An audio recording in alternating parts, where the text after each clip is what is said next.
Hello students, welcome to my YouTube channel Knowledge Word by doctor Rashmi. आज हम जो topic करने वाले हैं वो कॉम्बिनेशन सर्किट का ही सेकंड टॉपिक है। कल जो हमने वीडियो करी थी उसमें हमने हाफ एडर के बारे में बात की थी। मैंने आपको बताया था कॉम्बिनेशनल सर्किट बेसिकली क्या होता है। होता क्या है, जो कि हमने लॉजिक गेट्स पढ़े थे, एंड और नॉर, ये सारे हमने जो पढ़े थे, और ये सारे जो लॉजिक गेट्स हैं उनसे मिलकर हमारे पास क्या बनता है, डिजिटल सर्किट। मैंने कल आपको बताया था क्या बनता है हमारा डिजिटल सर्किट। ठीक है, तो जो डिजिटल सर्किट होता है हमारा वो दो टाइप से होता है, एक होता है सीक्वेंशियल और एक होता है कॉम्बिनेशनल। ठीक है ना, फर्स्ट वन इज सीक्वेंशियल और सेकंड वन इज कॉम्बिनेशनल। ठीक है, तो हम इसके बारे में पढ़ रहे थे, कॉम्बिनेशनल के बारे में। कॉम्बिनेशनल सर्किट के अंदर बेसिकली अभी कल हमने जो पढ़ा था वो कौन सा टॉपिक पढ़ा था, हाफ एडर। ठीक है, आज जो हम टॉपिक करने वाले हैं that is full adder. Clear है, तो डिजिटल सर्किट के अंदर जो हमारा आज का टॉपिक है दैट इज फुल एडर। कल हम लोगों ने हाफ एडर वाला टॉपिक कंप्लीट किया था। तो सबसे पहले हम बात करते हैं कि हाफ एडर के अंदर हमने क्या क्या चीजें करी थी। तो हाफ एडर के अंदर मैंने आपको बताया था कि हमारे पास बेसिकली जब दो बिट्स को अगर हमें ऐड करना होता है तो हम कौन से वाला एडर यूज करते हैं, हाफ एडर यूज करते हैं। ठीक है, इसके अंदर हमारे पास N number of input line होती है और M number of output line होती है। आज मैं आपको बताने वाली हूं फुल एडर। ठीक है, आज जो हम टॉपिक करने वाले हैं दैट इज फुल एडर। अब फुल एडर में क्या डिफरेंस होता है हमारा। Full adder basically combinational circuit है जो कितने बिट्स को ऐड करने के लिए यूज किया जाता है, that is use to add 3 bits. कितनी बिट्स को ऐड करने के लिए हम इसे यूज करते हैं, we use it for adding 3 bits. 3 bits को ऐड करने के लिए हम किसका यूज करते हैं, फुल एडर का। ठीक है, इसमें हमारे पास जो इनपुट होगा वो कितने बिट्स का आएगा, 3 बिट्स का, क्योंकि हम 3 बिट्स को ऐड कर रहे हैं। ठीक है, ये हमारे पास क्या होगा, फुल एडर। और इसमें हमें आउटपुट जो मिलेगा वो सेम जैसे हमारा हाफ एडर में था, सम और कैरी। क्योंकि ये क्या करेगा, इन तीनों बिट को ऐड करेगा। ऐड करने के बाद जो रिजल्ट है वो सम में जाएगा, और अगर उसका कैरी फॉरवर्ड होगा तो वो रिजल्ट किस में आएगा, आपका कैरी के अंदर आएगा। तो 3 बिट्स को ऐड करने के लिए बेसिकली हम किसका यूज करते हैं, we use the full adder. अब मैं आपको बताती हूँ कि 3 बिट्स को हम ट्रुथ टेबल में कैसे रिप्रेजेंट करेंगे। तो अगर हम बात करें फुल एडर की, ठीक है, तो हमारे पास 3 बिट्स हैं, ए बी सी। ठीक है, और रिजल्ट में हमारे पास क्या आएगा, सम और कैरी।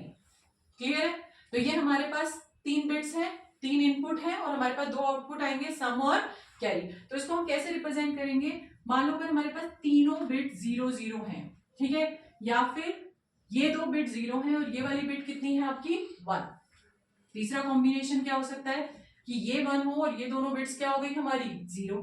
तीसरा कॉम्बिनेशन क्या हो सकता है कि ये 0 हो बट ये दोनों बिट्स कितनी हो गई हमारी, 1। नेक्स्ट कॉम्बिनेशन, ये बिट क्या हो गई हमारी, 1 और ये दोनों क्या हो गई, 0। तो इस तरीके से हमारे सारे कॉम्बिनेशन बनेंगे। ठीक है, और लास्ट कॉम्बिनेशन बनेगा, तो अगर इसको हम नंबर में लिखे तो ये 0 को रिप्रेजेंट करता है, ये 1 2 3 4 5 6 एंड 7। तो ये हमारे बाइनरी नंबर में रिप्रेजेंटेशन होती है। तो ये हमारे पास कॉम्बिनेशन है थ्री इनपुट्स के, कि हम या तो तीनों वैल्यू 0 पास करें फुल एडर के अंदर, या 2 वैल्यू 0 और 1 पास करें। तो इसका रिजल्ट कैसे आएगा, तो मैंने आप लोगों को हाफ एडर के अंदर ये ऑलरेडी एक्सप्लेन किया था कि हम कैसे सम करते हैं। अगर हमारे पास 0 0 है तो हमेशा रिजल्ट क्या आएगा, 0। अगर हम 0 प्लस 1 करते हैं तो रिजल्ट क्या आएगा, 1। अगर हम 1 प्लस 0 करते हैं तो भी रिजल्ट क्या आएगा हमारे पास, 1। और अगर हम 1 प्लस 1 करते हैं तो रिजल्ट कितना आएगा, 0, और कैरी फॉरवर्ड क्या होगा हमारा, 1। तो इसी कॉन्सेप्ट को हम यहाँ पर यूज करेंगे और यहाँ पर हम सम और कैरी फाइंड करेंगे। तो किस तरीके से होता है, फॉर एग्जाम्पल तीनों बिट 0 है, ठीक है, 0 0 0। तो ऑब्वियस सी बात है इन दोनों का रिजल्ट क्या है, 0, और इसके साथ 0 करेंगे तो 0। तो यानी हमारा सम भी 0 है और कैरी भी कितना आ जाएगा हमारा, 0 हो जाएगा। ठीक है, बट अगर मैं बात करती हूँ 0 0 1, अब मुझे इनका निकालना है सम एंड कैरी, तो इन दोनों का जो रिजल्ट है वो कितना आएगा आपका, 0। बट 0 को अगर हम 1 के साथ करते हैं तो रिजल्ट कितना आएगा, 1। तो यहाँ पर क्या आएगा, 1, और यहाँ पर क्या आएगा आपका, 0। ठीक है, नेक्स्ट अगर हम लेते हैं 0 1 0, ठीक है। तो इन दोनों का रिजल्ट कितना है 1, और जब हम इसको इसके साथ करेंगे तो क्या आ जाएगा 1। तो जहां पर भी एक 1 है वहां पर हमारा सम हमेशा क्या आएगा 1, और कैरी हमेशा क्या आएगा हमारा 0। क्लियर है। बट अगर हमारे पास दो 1 है, जैसे इसके अंदर हमारे पास क्या है 0 1 1, तो हमारे पास क्या है 0 1 1। तो मैं ऑलरेडी बता चुकी हूँ 0 1 कितना होता है हमारा 0 1 किसके इक्वल होता है 1 के, और 1 को अगर 1 से करेंगे तो हमारे पास रिजल्ट में तो 0 आता है, बट जो इसका कैरी होता है वहां पर कितनी वैल्यू चली जाती है 1। तो उस केस में जब हमारे पास दो 1 है तो सम तो हमारा 0 हो जाएगा, बट कैरी क्या हो जाएगा हमारा 1 हो जाएगा। तो इस तरीके से हमें सारी वैल्यूज को फाइंड करना है, तो हमारे पास सम निकल के आएगा। जैसे इसमें अगर 1 है एक बार तो यहाँ पर क्या हो जाएगा 1 और 0, बट यहाँ पर दो बार हो गया तो ये 0 हो जाएगा और ये 1। यहाँ पर दो बार है तो इसका मतलब 0 एंड 1। क्लियर है। और यहाँ पर हमारे पास है तो यहाँ पर 1 हो गया, और इसका कैरी फॉरवर्ड भी होगा तो ये क्या हो जाएगा 1 हो जाएगा। तो हमारे पास रिजल्ट क्या आएगा आपका 1 एंड 1। तो ये हमारी जो है वो हमारा क्या निकल के आएगा सम एंड कैरी निकल के आ जाएगा। ठीक है। इस तरीके से हम क्या करेंगे हाफ एडर का क्या फाइंड करेंगे सम एंड कैरी फाइंड करेंगे। तो 1 1 1 को हम कैसे फाइंड करेंगे, एक बार मैं दोबारा बता देती हूँ। 1 1 एंड 1 है, ठीक है। तो इन 1 1 का रिजल्ट क्या होता है 0, और कैरी फॉरवर्ड क्या हो जाएगा आपका 1, ठीक है। तो कैरी फॉरवर्ड तो हमारे पास आ गया 1। अब ये 0 और 1 जो है इसको अगर हम मिलाएंगे तो ये क्या हो जाएगा 1। तो इसका मतलब हमारे पास क्या आ जाएगा 1 एंड 1। तो इसका मतलब अगर 1 1 1 होगा तो हमारे पास सम भी क्या आएगा 1 आएगा, और कैरी फॉरवर्ड की भी वैल्यू कितनी आएगी 1 आएगी। तो इस तरीके से हमारा जो है ये क्या बनकर आएगा ट्रुथ टेबल क्रिएट होगा। आई होप सबको समझ आ रहा हो। अगर किसी को कोई भी डाउट हो तो प्लीज कमेंट सेक्शन में मुझे जरूर बताएं। ठीक है। नेक्स्ट अब मैं बात करती हूँ इसकी इक्वेशन कैसे बनेगी। ठीक है। तो कल मैंने आप लोगों को इक्वेशन बनाना बताया था। सबसे पहले हम बनाते हैं सम की इक्वेशन। ठीक है। मैंने कल भी आपको बताया था कि हमें जब हम सम की इक्वेशन बनाएंगे तो हमें यहाँ पर देखना है कि कहाँ कहाँ 1 है। जैसे यहाँ पर 1 है तो हमें इन 3 इनपुट्स को लेना है, यहाँ पर 1 है तो इन 3 इनपुट्स को लेना है, यहाँ पर 1 है तो ये 3 इनपुट्स को लेंगे, और यहाँ पर 1 है तो इन 3 को। तो जहां पर भी 0 होता है ना उसको हम रिप्रेजेंट करते हैं कॉम्प्लीमेंट से। तो जैसे अगर यहाँ पर 1 है तो यहाँ पर a है ये, तो ये क्या बन जाएगा a कॉम्प्लीमेंट। ये b था 0 है तो ये क्या बन जाएगा b कॉम्प्लीमेंट। बट c क्या है आपका 1 है तो इसको कॉम्प्लीमेंट नहीं करेंगे, इसको हम सीधा लिख देंगे। तो क्या बनेगा a's complement b's complement c। ठीक है। अगर मैं बात करूं इसकी तो क्या बनेगा a's कॉम्प्लीमेंट, ये 1 है तो यहां पर क्या बन जाएगा b, और यहां पर क्या बन जाएगा आपका c कॉम्प्लीमेंट प्लस। सिमिलरली ये 1 है तो यहां पर क्या होगा a b's complement and c complement. ठीक है। हमेशा याद रखना 0 को हम कॉम्प्लीमेंट से लिखते हैं, ठीक है, और 1 को हम सिंपल किससे रिप्रेजेंट करते हैं सिंपल जो वैल्यू है जो इनपुट है उससे लिखते हैं। अब लास्ट 1 यहाँ पर 1 है तो ये तीनों वैल्यू है तो इसमें हम सीधा क्या लिख देंगे a b and c। Clear है। तो ये किसकी इक्वेशन बन गई हमारी सम की इक्वेशन बन गई। ठीक है। अब हम बात करते हैं किसकी कैरी की।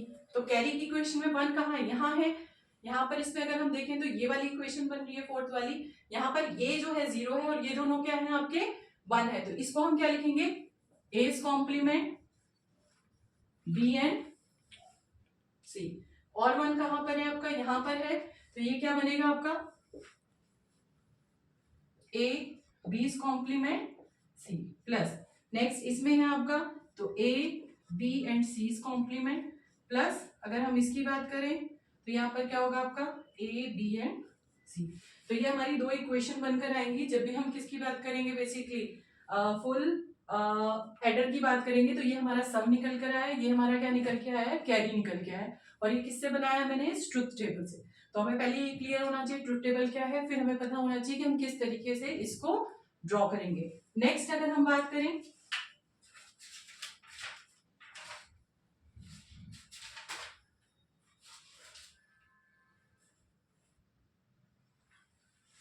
ठीक है, ये हमारे पास निकल के आया।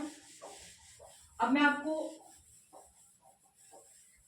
नेक्स्ट बता रही हूँ इसका डायग्राम किस तरीके से बनाते हैं। अभी हमारे पास कई बार ऐसा होता है कि जब हमारे पास इक्वेशन बड़ी होती है तो हम उसे सॉल्व करते हैं, तो सॉल्व करना मैं आपको नेक्स्ट उसमें बताऊंगी। बट अगर हम इसको सॉल्व करते हैं तो हमारे पास जो इक्वेशन बनकर आएगी वो हमारे पास बनकर आएगी AB plus BC plus CA। ये इक्वेशन निकल कर आती है, ठीक है। ये इक्वेशन निकालने का तरीका कैसे होता है हमारे पास दो तरीके होते हैं, या तो हम के मैप के थ्रू से सॉल्व करते हैं या फिर हम डायरेक्टली जो है मिनिमाइजेशन करके इसको सॉल्व कर सकते हैं। तो वो मैं आपको नेक्स्ट वीडियो में एक्सप्लेन करूंगी कि किस तरीके से करते हैं। तो आपको ये ध्यान रखना है, ये दो इक्वेशन आपको पता होनी चाहिए कैसे बननी है। नेक्स्ट, अब हम इसका डायग्राम अगर बनाना चाहें, इसका हम सर्किट ड्रॉ करना चाहें तो हम किस तरीके से ड्रॉ करेंगे। तो अगर मुझे सम का ड्रॉ करना है तो हम कैसे ड्रॉ करेंगे। हमें पता है कि तीनों क्या बन रहे, चारों क्या बन रहे हैं, हमारे एंड गेट बन रहे हैं, ठीक है। तो हमने क्या लगाया, 4 क्या बना दिए, एंड गेट, ठीक है। अब इस वाले एंड गेट के अंदर, पहले एंड गेट के अंदर हमारे पास ये दोनों कॉम्प्लीमेंट वैल्यू है और ये क्या है, हमारी डायरेक्ट वैल्यू जा रही है। तो हमें 3 इनपुट एंटर करनी है।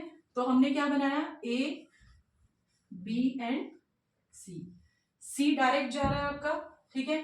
जबकि A और B में जो हो रहा है वो क्या हो रहा है, हमारा कॉम्प्लीमेंट।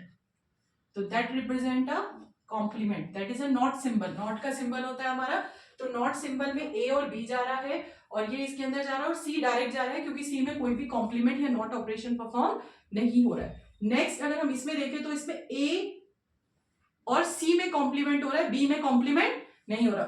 तो हम यहीं से लेंगे। अगर हम बात करें A कॉम्प्लीमेंट, तो कॉम्प्लीमेंट यहां से आएगा, तो ये कॉम्प्लीमेंट चला गया यहाँ पर। नेक्स्ट, B जो है वो डायरेक्ट जा रहा है, तो B यहां से जाएगा, पहले कॉम्प्लीमेंट से पहले जो B आ रहा था वो वैल्यू कहां पर जाएगी, इसमें जाएगी। नेक्स्ट, C कॉम्प्लीमेंट जाना चाहिए, तो यहाँ पर कॉम्प्लीमेंट हमने C का नहीं बनाया था, तो यहाँ पर मैं एक कॉम्प्लीमेंट वाला सिंबल लगाकर ये वैल्यू पास कर देती हूँ उसके अंदर। तो आई होप सबको समझ आ रहा होगा कि मैं किस तरीके से ड्रॉ कर रही हूँ। आपको सिर्फ ये ध्यान रखना है, कॉम्प्लीमेंट बेसिकली नॉट सिंबल से रिप्रेजेंट होता है, तो जिसके अंदर भी कॉम्प्लीमेंट वैल्यू जा रही है उसको हम क्या करेंगे, इस नॉट के थ्रू पास करेंगे। नेक्स्ट क्या है, A B complement and C complement. तो कैसे पास करेंगे, सबसे पहले A की वैल्यू हम यहीं से ले लेते हैं डायरेक्ट, A आ गया। नेक्स्ट, B कॉम्प्लीमेंट लेना है, तो कॉम्प्लीमेंट हम यहां से लेंगे। और नेक्स्ट किसका कॉम्प्लीमेंट लेना है, हमने C का, तो C का कॉम्प्लीमेंट जो यहाँ जा रहा था सेम इसी से हम यहाँ पास कर देते हैं, ठीक है। Next, A and B and C पास करना है, तो A यहां से चला गया,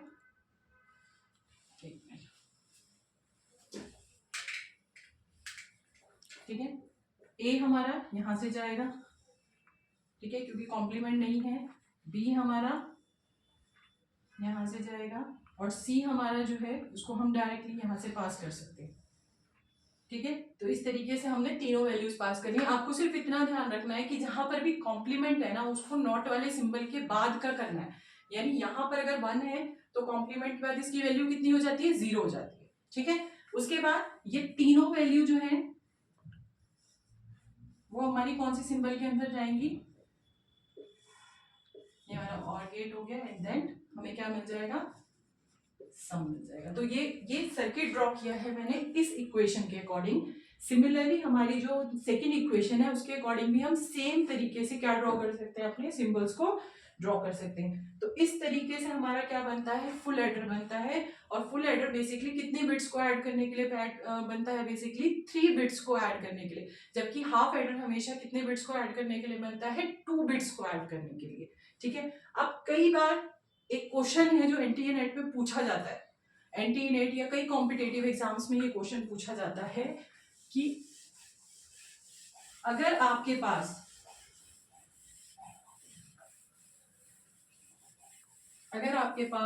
4 बिट या कह सकते हो 4 बिट बाइनरी नंबर है, बाइनरी नंबर्स है, ठीक है।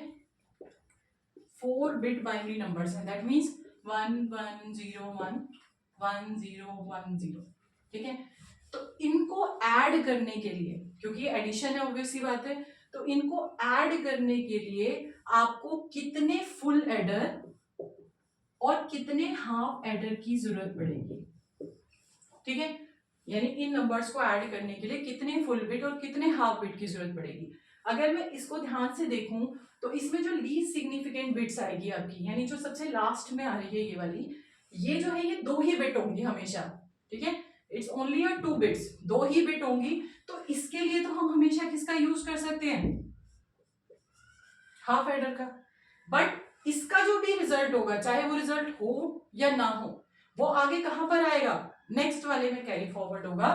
तो अगर यहाँ पर कोई भी रीजन में कैरी आ सकता है, तो इसका मतलब यहाँ पर हाफ एडर नहीं हो सकता, क्योंकि यहाँ पर कितनी बिट्स हो जाएंगी आपकी, 3 बिट्स, और 3 बिट्स को ऐड करने के लिए हमेशा किसका यूज किया जाता है, फुल एडर का। तो यहाँ पर क्या होगा, फुल एडर, यहाँ पर भी क्या होगा, फुल एडर, और यहाँ पर भी क्या होगा, फुल एडर। तो अगर आपके पास 4 बिट बाइनरी नंबर्स को ऐड करना है, देन उस केस में आपको एक किसकी जरूरत पड़ेगी, हाफ एडर की, और 3 किसकी जरूरत पड़ेगी आपको, फुल एडर की। ये क्वेश्चन पूछा जाता है, कई बार ये क्वेश्चन पूछा गया था कि 16 बिट्स नंबर्स को ऐड करने के लिए आपको कितने फुल एडर और कितने हाफ एडर की जरूरत पड़ेगी। तो आप बताओगे कि आपको 15 तो किसकी जरूरत पड़ेगी, 15 फुल एडर, क्योंकि जो लास्ट वाला होता है वो 2 ही बिट होगा हमेशा, तो उसके लिए 1 किसकी जरूरत पड़ेगी आपको, हाफ एडर की। तो ये बेसिक कॉन्सेप्ट है, ये क्वेश्चन कई बार पूछा गया है एनटीए नेट में। अगर आप प्रीवियस ईयर पेपर देखोगे तो वहां पर इस टाइप का क्वेश्चन आपसे पूछा जाएगा। होता क्या है, आपको कॉन्सेप्ट क्लियर होना चाहिए, सबसे इंपॉर्टेंट चीज। अगर आपको कॉन्सेप्ट क्लियर है तो क्वेश्चन चाहे कैसे भी घुमा दिया जाए, आप उसको इजीली सॉल्व कर सकते हो, ठीक है ना। तो आज के लेक्चर में मैंने आपको हाफ एडर के बारे में बताया, एक बार मैं दोबारा रिवाइज करा देती हूँ। हाफ एडर हमेशा 3 बिट्स को ऐड करने के लिए यूज किया जाता है, ठीक है। इसमें ए, बी एंड सी 3 इनपुट्स होती हैं। रिजल्ट में आपको क्या मिलता है, सम एंड कैरी मिलता है, ठीक है। उसके बाद इसका ट्रुथ टेबल हमने बनाया था, देन इसकी इक्वेशन फाइंड की थी। इक्वेशन के अंदर मैंने कैरी के अंदर आपको अभी नहीं बताया है, आई ट्राई कि हम नेक्स्ट वीडियो के अंदर मैं आपको बताऊं कि किस तरीके से हम किसी इक्वेशन को मिनिमाइज करते हैं, ठीक है।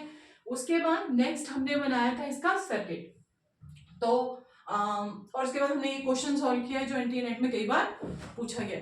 तो आई होप आपको ये वीडियो समझ आई होगी। अगर बेटा आपको ये वीडियो समझ आ रही है तो please like, subscribe and share my channel, ठीक है। और कोशिश ये मेरी यही है कि मैं आगे भी आपके लिए अच्छी अच्छी वीडियोस लेकर आऊं, ठीक है। अगर आपको कहीं पर भी कुछ समझ नहीं आता या आपकी कोई सजेशन है तो प्लीज कमेंट सेक्शन में मुझे जरूर बताएं, ठीक है। Thank you, God bless you, bye.